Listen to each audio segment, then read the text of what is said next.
Hey guys, it's Nina, and today I'm going to be doing a new kind of video because today is Monday and I'm going to be doing a Movie Monday. So Movie Monday is a new group that was started by Emily Boone. I will leave her channel down below. She's one of my booktube friends. She's amazing. You should all check her out. And she started a new group that's called Movie Monday. It's basically similar to Top 5 Wednesday or the Friday 5, only on Monday with movies. So today's going to be the first topic that we have, and today's topic is your top 5 favorite movies, which was actually incredibly hard to think of. And I think that's because, say like with your favorite books, like I can list my favorite 5 books like easily, in part because I'm a booktuber and I think about books a lot, but also I have resources like Goodreads where I keep track of every single book that I read.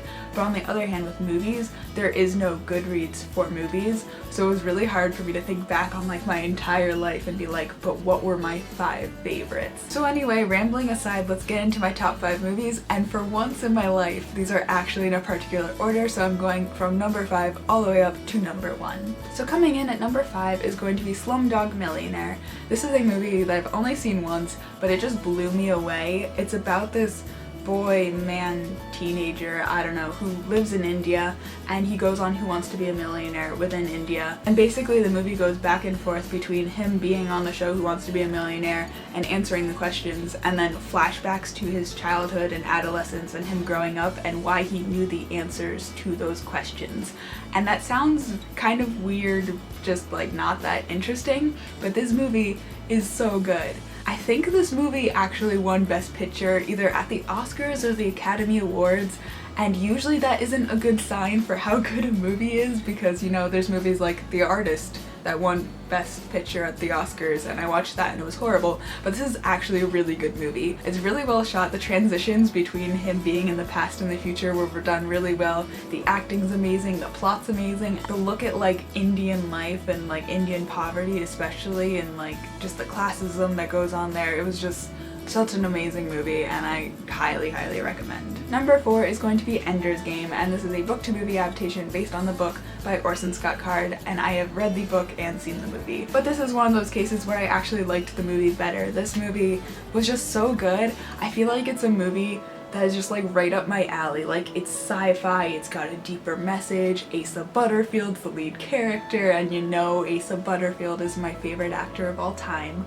But I think my favorite thing about this movie and the book is just like the deeper meanings and the politics behind it. Like, this movie has a message and it's so good, and it's so sad in its own way too. But then I also really like sci-fi movies, and this just encompasses that for me, and the special effects are amazing, and I just love this movie. It's right up my alley, and it just had that perfect blend for everything that I personally like in a movie. Coming in at number 3 is Big Hero 6.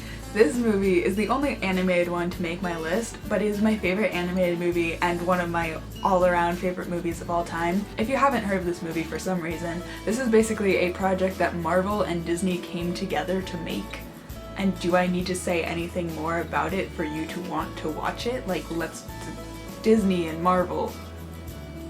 Guys. So obviously this movie is right up my alley to begin with, but I just loved it. I love the characters, Hiro and Tadashi, and Baymax, and all the side characters. This is such a character-driven movie, but the plot is also amazing, and the emotional depth. For me, movies have to have emotional depth to them. That's one of the biggest things I look for, strong characters and emotional depth when I want to see a movie, and this just had that. And I think this movie just came into my life at like the right time, and I was having a really bad week when I first saw it, and I just like emotionally grabbed onto it, and I've been stuck to it ever since. And you know, again, sci-fi superhero stuff, like what's not to love? For number 2, I'm totally going to cheat and basically choose everything in the Marvel Cinematic Universe, because you guys know me, I love Marvel, I'm a complete Marvel nerd, and I just love all of their movies and everything that they've put out. But Marvel movies just have everything. They're really badass, you got your kick-ass superheroes, but then you've also got amazing heart and amazing characters, and they're really funny, and just that blend of things is just so well. And I don't even need to rant that much about Marvel because you guys know I love it, and many of you probably agree. And if you're wondering if I had to choose like my favorite Marvel movies, it's a tie between Avengers, the first Avengers movie, and Civil War, because Avengers I've just seen so many times, I basically have that movie memorized, and then Civil War just blew me away. It was so good because of all the characters. Surprise, surprise. And then coming in at number 1 is 3 Idiots.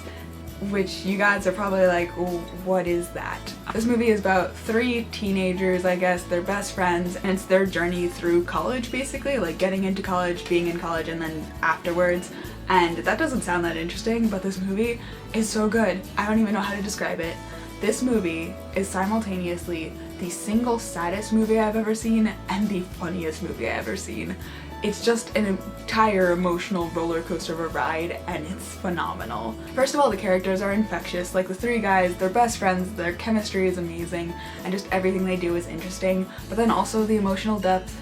You'll hear me say that a lot. I'm a sucker for emotional depth. This movie just deals with really tough topics, like it deals with suicide and like the strain that school can have and like all these familial relationships, and it's so like tough in that way, but then like 5 minutes later it'll turn around and have you like dying of laughter. And it does have some like cheesy Bollywood music in it, which is like great. It adds character to it in my opinion, and it also does have subtitles. It's not in English, but that didn't subtract from the movie in any way in my opinion. I'm kind of one of those people who's like mixed feelings on subtitles, like I can deal with them, but this one, it was just so good. It was so good that even having subtitles wasn't an issue and didn't subtract from it at all.